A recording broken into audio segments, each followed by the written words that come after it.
ये NCERT class 6 गणित प्रकाश के चैप्टर 2 पर बनाए गए वीडियो का 10वां पार्ट है। पिछले वीडियोज में हमने पेज नंबर 42 पे क्वेश्चन नंबर 6 तक सॉल्व किया था। आज हम क्वेश्चन नंबर 7 देखेंगे। Find the degree measures of angle PQR, PQS and angle PQT। यहाँ पर प्रोटेक्टर नहीं दिया हुआ है, आपको प्रोटेक्टर यूज करना है और इन तीनों एंगल का मेजरमेंट बताना है। एंगल के बारे में हमें पता है कि दो आर्म मिलकर के एंगल बनाता है। तो हमने पहले भी बताया है कि जब भी एंगल मेजर करते हैं तो दोनों आर्म में से एक आर्म पे जो प्रोटेक्टर का बेस होता है उसके बेस पर हम रखेंगे और एंगल का जो वर्टेक्स होगा वो प्रोटेक्टर के सेंटर पे आएगा। तो यहाँ पर हमने सेंटर पे रखा Q, ठीक है, और PQ आर्म जो है वो हमने रखा इसके बेस पे। हमें निकालना है PQR एंगल का मेजरमेंट, ठीक है। तो PQ है बेस पे और ये प्रोटेक्टर के लेफ्ट साइड है, तो हम मेजर करेंगे जो आउटर वाला मेजरमेंट है, यानी कि जो दूसरा आर्म है QR, इसे हम देखेंगे कि ये कहाँ पे आ रहा है। तो ये आ रहा है 40 और 50 के बीच में, ठीक है। तो PQR का मेजरमेंट कितना हो जाएगा? 45 degree. Angle PQR equals to 45 degree, ठीक है। अब कह रहा है PQS निकालने के लिए। तो PQS, इसमें दो आर्म है PQ और QS, दोनों में से किसी आर्म पे आप प्रोटेक्टर के बेस को रख लीजिए, ठीक है। तो Q को हम रख रहे हैं प्रोटेक्टर के सेंटर पे और PQ जो है वो प्रोटेक्टर के लेफ्ट साइड वाले बेस पे है। और हम देखेंगे QS कहाँ आ रहा है। तो QS जो है ये 100 डिग्री पे आ रहा है। तो एंगल PQS इक्वल्स टू कितना हो जाएगा? 100 डिग्री, ठीक है। अब निकालना है PQT, ठीक है। फिर से हम वैसे ही करेंगे, इस पे Q पे हम इसके सेंटर को रख रहे हैं। PQ जो है वो लेफ्ट साइड में है बेस के, तो हम आउटवर्ड मेजरमेंट करेंगे, देखेंगे कि QT जो है वो कहाँ पे आता है। तो QT है 150 डिग्री पे। तो PQT, एंगल PQT कितना हो जाएगा? 150 डिग्री, ठीक है। अब अगला क्वेश्चन है 8 नंबर। Make a paper craft as per the given instruction. यहाँ पर इंस्ट्रक्शंस दिया हुआ है, इसके हिसाब से आपको पेपर क्राफ्ट तैयार करना है। जैसे जैसे इसमें इंस्ट्रक्शन दिया हुआ है वैसे वैसे आपको फोल्ड करना है। उसके बाद ड्रॉ लाइंस ऑन द क्रीचेस, जो क्रीच बन रहा है वहां पे लाइन ड्रॉ करना है और एंगल जो फॉर्म होगा उसको मेजर करना है। तो ये आप खुद से कर लीजिएगा। अगला क्वेश्चन है measure all 3 angles of the triangle shown in figure 2.21a। 2.21 में A, B और C 3 फिगर दिया हुआ है। इसमें तीनों फिगर जो ट्राइंगल है, ट्राइंगल के तीनों एंगल को मेजर करना है, ठीक है। मेजर करने के बाद उसको नोट डाउन करना है, फिर उसको ऐड कर लेना है तीनों एंगल के मेजरमेंट को। सबसे पहले हम A फिगर का देखते हैं। तो पहले देखते हैं कि एंगल B कितना हो रहा है। B पॉइंट वर्टेक्स को हम सेंटर पे रखेंगे। यहाँ पे AB आर्म जो है ये लेफ्ट साइड है, तो हम आउटवर्ड मेजरमेंट करेंगे। BC जो है ये आ रहा है 65 डिग्री पे, ठीक है। तो ये हो जाएगा 65 डिग्री, ठीक है। अब करते हैं एंगल C कितना है। तो एंगल C मेजर करने के लिए हम क्या करेंगे? एक आर्म को रखेंगे प्रोटेक्टर के बेस पे। यहाँ पर हम AC आर्म जो है उसको प्रोटेक्टर के बेस पे रख रहे हैं, C को सेंटर पे रख रहे हैं, ठीक है। तो देखेंगे कि दूसरा आर्म BC कहाँ पे आ रहा है। ये आ रहा है, क्योंकि ये प्रोटेक्टर के राइट साइड है तो ये 0 डिग्री यहां से स्टार्ट होगा। ये कहाँ पे आ रहा है? 70 डिग्री। तो ये हो जाएगा 70 डिग्री, ठीक है। ऐसे ही एंगल A हम मेजर कर लेंगे। तो एंगल A मेजर करने के लिए दो आर्म है AB और AC। इसमें से एक आर्म को हम प्रोटेक्टर के बेस पे रखेंगे। तो AC को रख लिया प्रोटेक्टर के बेस पे और ये AC जो है ये प्रोटेक्टर के लेफ्ट साइड है। अब दूसरा आर्म देखेंगे कि कहाँ पे आ रहा है। तो दूसरा आर्म जो है वो कहाँ पे आ रहा है? 40 से 50 के बीच में, दैट मीन्स 45 डिग्री। तो ये हो गया 45 डिग्री। अब आपसे कह रहा है कि इन तीनों एंगल्स को सम करना है। किसको किसको?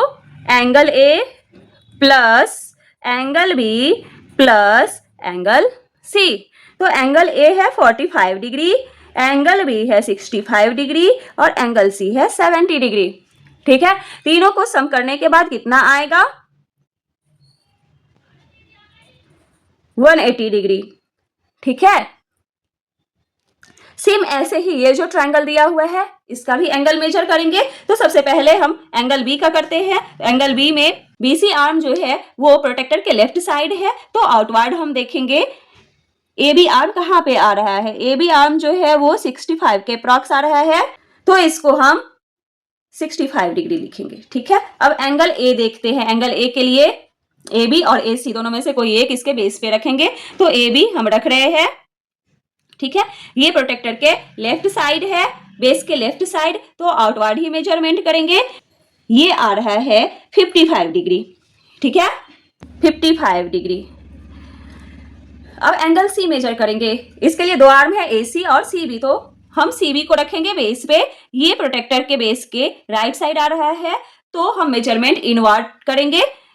तो ए सी कहाँ आ रहा है? Approx 60 degree. ठीक है, तो ये हो जाएगा 60 डिग्री। अब तीनों एंगल को सम करना है, तो कितना हो जाएगा? 60 degree plus 55 degree plus 65 degree measure करके कितना होगा? 180 डिग्री। ठीक है, ये ट्रायंगल जो है इसका भी मेजरमेंट, टोटल सम जो है तीनों एंगल का ये 180 डिग्री आ रहा है। इस ट्रायंगल के तीनों एंगल का सम 180 डिग्री आ रहा है। ऐसे ही इसको भी मेजर कर लेंगे तो इसका भी वैसे ही आएगा। ठीक है, तो पूछ रहा है व्हाट डू यू गेट, तो हम क्या लिखेंगे? We get the sum of all the angle of the triangle 180 degree.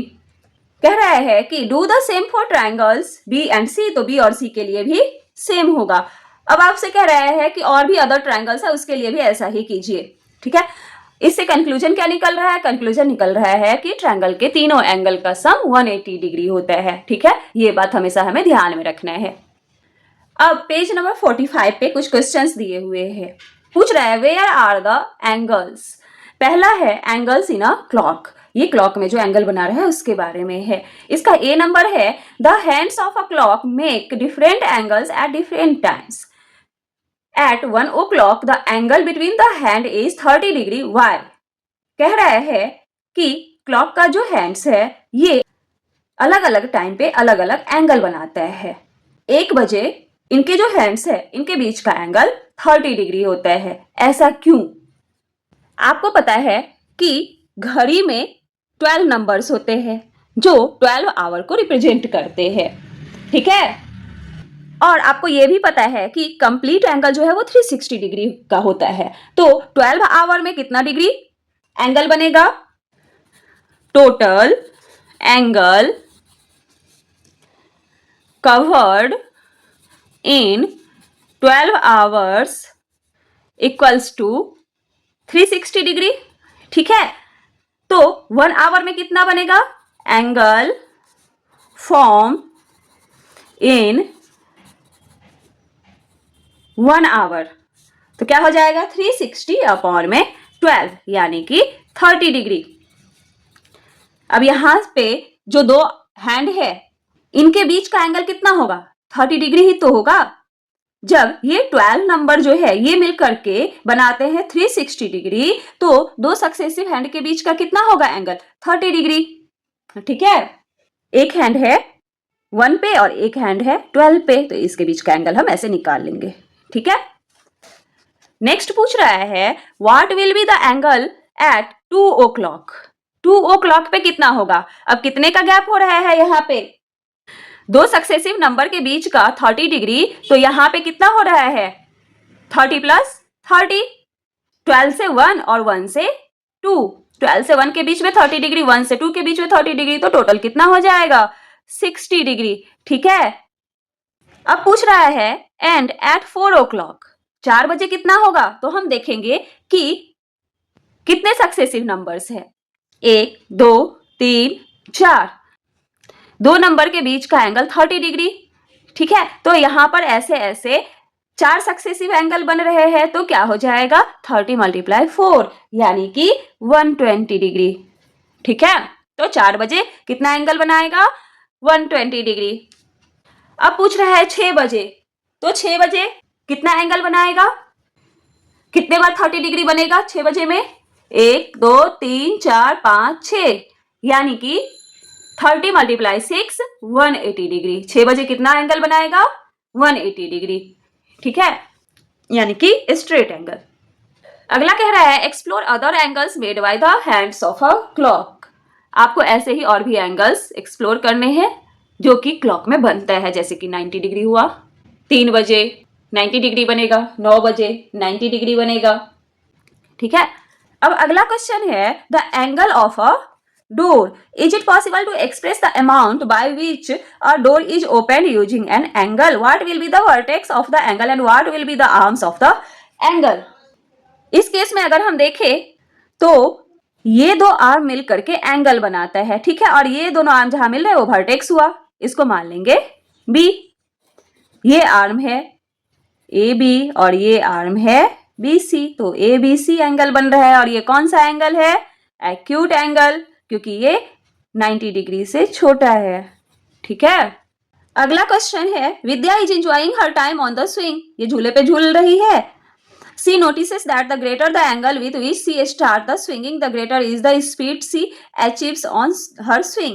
But where is the angle? इसमें आपको एंगल खोजना है। क्या आप एंगल देख पा रहे हैं? तो एंगल बन रहा है, ये अगर आर्म मान लेंगे ये दोनों, तो यहाँ पे एंगल बन रहे हैं और ये ऑब्ट्यूस एंगल है।